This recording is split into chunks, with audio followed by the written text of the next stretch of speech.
وعلیکم السلام ورحمۃ اللہ وبرکاتہ۔ بھائی کا سوال ہے کہ لوگ کہتے ہیں کہ آج کل محرم رشتوں کو بھی اکیلے تنہائی میں اکٹھے نہیں ہونا چاہیے، مثال کے طور پہ ماموں بھانجی کو، چچا بھتیجی کو،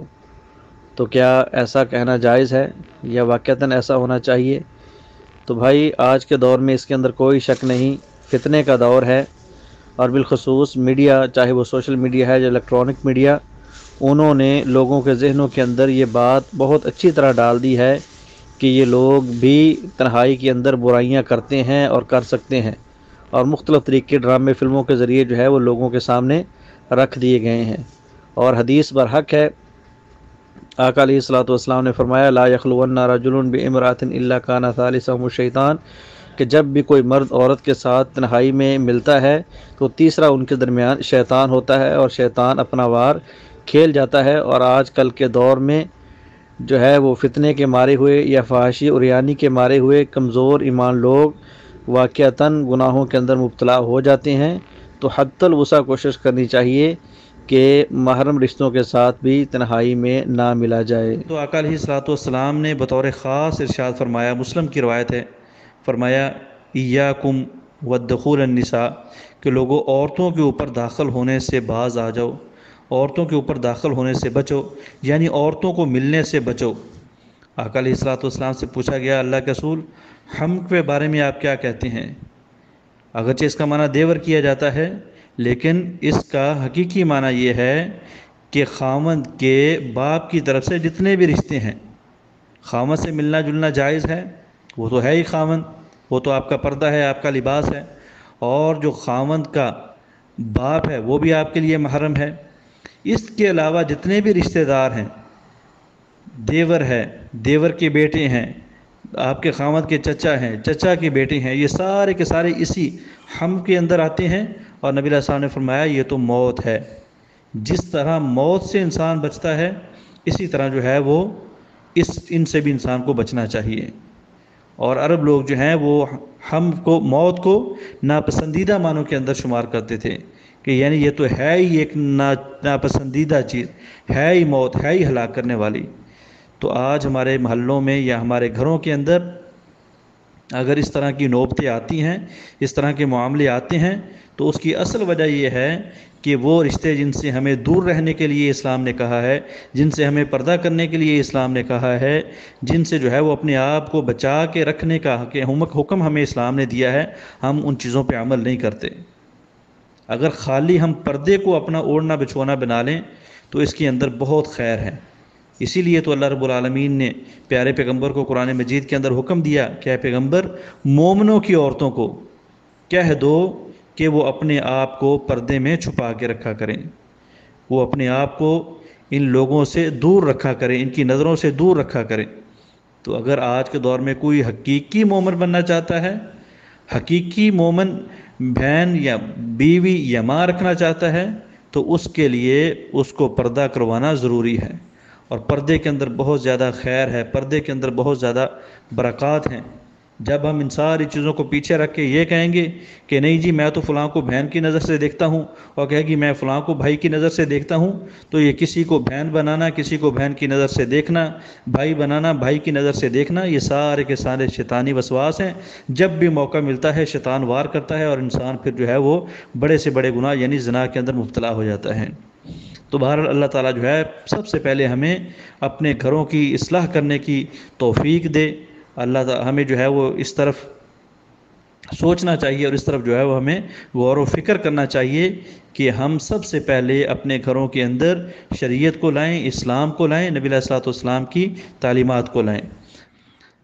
اور اگر ہم نے آقا علیہ الصلوۃ والسلام کی تعلیمات کو صحیح معنوں میں سینے سے لگایا ہوتا، اگر ہم نے آقا علیہ الصلوۃ والسلام سے صحیح معنوں کے اندر سچی محبت کی ہوتی،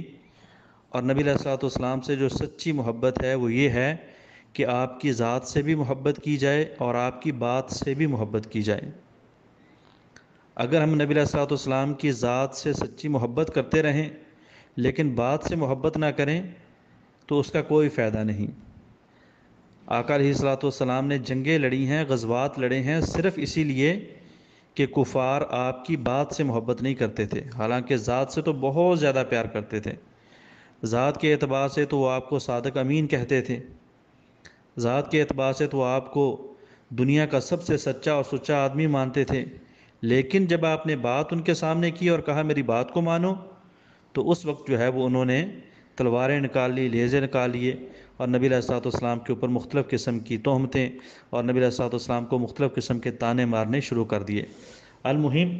دیکھا جائے تو ہماری محبت بھی کچھ ایسی ہی صورت رکھتی ہے کہ ہم نبی علیہ الصلوۃ والسلام کی ذات سے تو بہت پیار کرتے ہیں، انگوٹھوں کو چومتے ہیں، واری واری صدقے صدقے جاتے ہیں، جانیں قربان کرنے تک جاتے ہیں، لیکن جب بات کی باری آتی ہے تو ہم کہتے ہیں نہیں، ایسا نہیں ہے۔ نبی علیہ السلام کی بات ماننے سے ہمارے گھر کا ماحول خراب ہوگا، ہمارے بڑے ناراض ہوں گے، ہمارے بڑوں نے یہ نہیں کیا، زمانہ کیا کہے گا، لوگ کیا کہیں گے۔ جب ہم اس صورت میں آتے ہیں، نبی علیہ السلام کی تعلیمات کو پس پش ڈالتے ہیں، تو پھر ہمارے گھر کے حالات خراب ہوتے ہیں، پھر ہمارے ایمان کی جو ہے وہ بربادی ہوتی ہے۔ ابھی اسی مسئلے کے اندر اکثر یہ دیکھنے میں آیا ہے اور اکثر سوال اس قسم کے آتے ہیں کہ نعوذ باللہ محرم رشتے جو ہیں وہ ایک دوسرے سے بدکاری کرتے ہیں،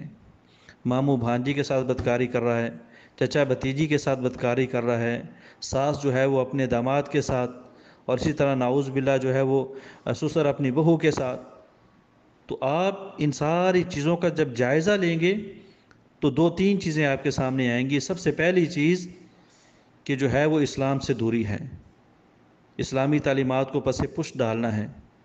اسلامی تعلیمات کو جو ہے وہ ایک سائیڈ پہ رکھ دینا ہے اور دین کے اندر اپنی منمانیاں کرنا ہے۔ دوسرے نمبر پہ آج کل کا جو سوشل میڈیا ہے یا الیکٹرانک میڈیا ہے، جو دن رات ہمارے گھر کے اندر بڑی بڑی سکرینوں میں ہمیں یہ سکھا رہا ہے کہ بہو سے کیسے محبت کرنی ہے، اور جو ہے وہ محرم رشتوں کے ساتھ کیسے آپ نے ان کو جو ہے وہ اپنے ساتھ ایڈجسٹ کرنا ہے،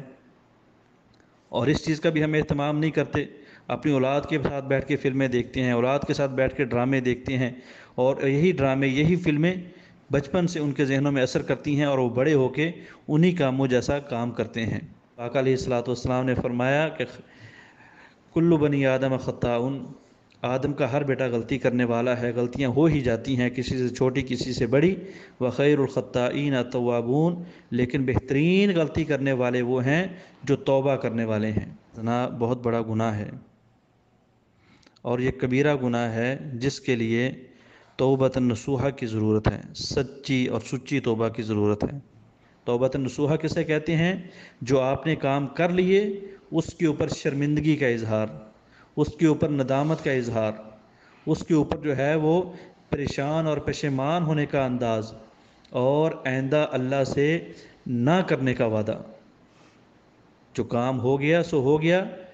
اللہ سے تنہائی میں تہجد کے وقت گڑ گڑا کے دعا مانگنی ہے، رونا ہے، اللہ کے سامنے آنسو نکالنے ہیں۔ جب ہماری کنڈیشن یہ بن جائے گی، حالت یہ ہو جائے گی، تو پھر اللہ رب العالمین جو ہے وہ ہماری اس توبہ کو قبول کر کے ہمارے سابقہ گناہوں کو معاف بھی کر دیں گے۔ اللہ تعالیٰ نے فرمایا یا ایھا الذین آمنوا توبوا الی اللہ توبۃ نصوحا،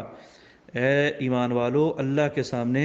سچی اور سچی توبہ کیا کرو، توبۃ نصوحا کیا کرو۔ جب توبۃ نصوحا کرو گے تو اللہ اس کے ذریعے تمہارے سابقہ گناہوں کو معاف کر دیں گے۔ جی، توبۃ نصوحا کرنی ہے، اللہ سے جو ہے وہ توبہ مانگنی ہے، اللہ سے بخشش مانگنی ہے، اور آئندہ یہ کام نہ کرنے کا عزم کرنا ہے۔ اللہ ہمیں قرآن و حدیث پہ عمل کرنے کی توفیق عطا فرمائے۔